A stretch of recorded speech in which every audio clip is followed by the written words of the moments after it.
Bonjour. Aujourd'hui c'est une vidéo un peu spéciale comme vous pouvez l'entendre. Je suis un peu malade aujourd'hui. D'ailleurs je devais tourner une autre vidéo hier. Mais hier j'ai dormi. Genre beaucoup. Et vous savez quoi? Ça m'a fait un bien fou. Et non, je ne suis pas une mauvaise mère pour autant. Aujourd'hui, on parle des mamans malades et du droit au repos. Oui, c'est un droit. Installez-vous, prenez un thé, un café ou un Doliprane, c'est vous qui voyez. C'est parti. Être malade quand on est maman, c'est vraiment une très mauvaise blague. Parce que ton bébé, lui, il s'en fiche que tu sois cloué au lit. Il a besoin de toi. Mais on va voir aujourd'hui pourquoi être une maman qui prend soin de soi pendant qu'on est malade, ça fait pas de nous une méchante maman indigne. Et on va voir surtout comment on peut survivre une journée avec un bébé quand on est malade. Parce qu'on est d'accord, on peut pas faire comme avec notre patron et dire je suis malade, je reviens dans 3 jours, ok? Si seulement. Allez, c'est parti. Hier, j'ai donc fait quelque chose de très transgressif. J'ai dormi. J'ai beaucoup dormi. J'ai tellement dormi que mon compagnon a fini par aller chercher notre fils tout seul chez la nounou, ce qui n'arrive quasiment jamais, parce que c'est extrêmement important pour moi d'être présente quand on le dépose et quand on le recherche. Mais hier, je n'étais pas là, je dormais. Vous savez ce moment où vous ouvrez les yeux, vous voyez l'heure et vous paniquez en mode « Oh mon Dieu, j'ai dormi trop longtemps, où est mon fils, qu'est-ce que j'ai fait ?» Ouais, c'était moi hier. Je vais pas vous mentir, pendant quelques secondes, j'ai culpabilisé. Et puis, j'ai réalisé que après plusieurs jours, au moins 3-4 jours que je suis malade, j'avais enfin récupéré de l'énergie. Et devinez quoi? On a passé une soirée superbe. Pas de migraine, pas de fatigue, pas de tension. Que du bonheur, de la joie, de la complicité et des rires. Un bonheur. C'est fou la différence que peut faire le repos, hein. Maintenant, soyons sérieuses. Pourquoi est-ce qu'on culpabilise de prendre soin de nous? D'abord parce qu'on pense que c'est notre job de toujours assurer. On s'est mis en tête que pour être une bonne maman, il faut être absolument disponible, coûte que coûte, 24 heures sur 24, 7 jours sur 7. C'est faux. Parce qu'on a peur de décevoir. Mais décevoir qui en fait?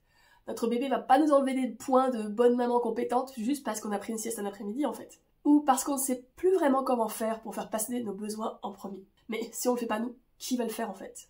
Aujourd'hui, je te donne la permission officielle de te reposer. Parce que tu es un humain.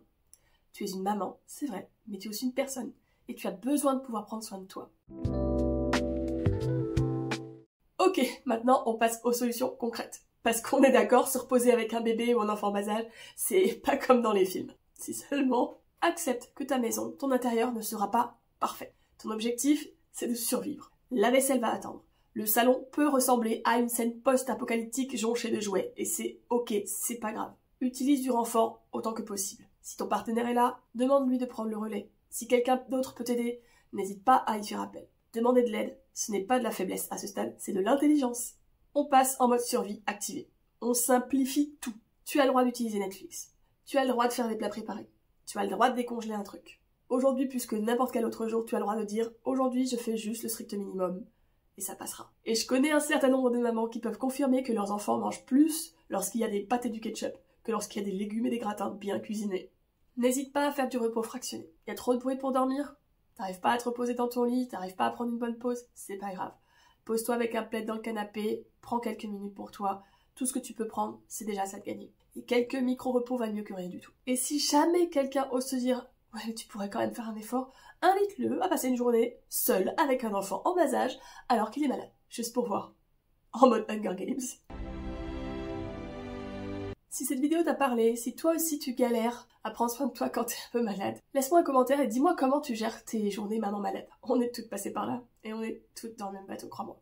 Et si tu veux aller plus loin, j'ai un cadeau pour toi. Mon guide anti-baby blues en téléchargement gratuit, en description et en commentaire épinglé sous cette vidéo. Il contient plein de conseils sur comment justement gérer sa fatigue, sa charge mentale, etc.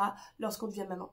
Tout ce que tu as besoin de savoir en somme pour prendre soin de toi tout en prenant soin de ton bébé. Et vivre une maternité épanouie et alignée avec tes valeurs. Et pense aussi à liker la vidéo si ça t'a plu, à t'abonner et à activer la petite cloche parce que la semaine prochaine, on parle de mon parcours personnel, de la raison pour laquelle je suis devenue doula et de la raison pour laquelle ça va t'intéresser et t'aider, toi. Allez, moi, je vais aller boire mon thé avant qu'il soit complètement froid et je vais aller me reposer parce que cet après-midi, c'est sieste aussi, en espérant que demain, j'ai enfin le nez débouché. Sur ce, prenez soin de vous, à la prochaine.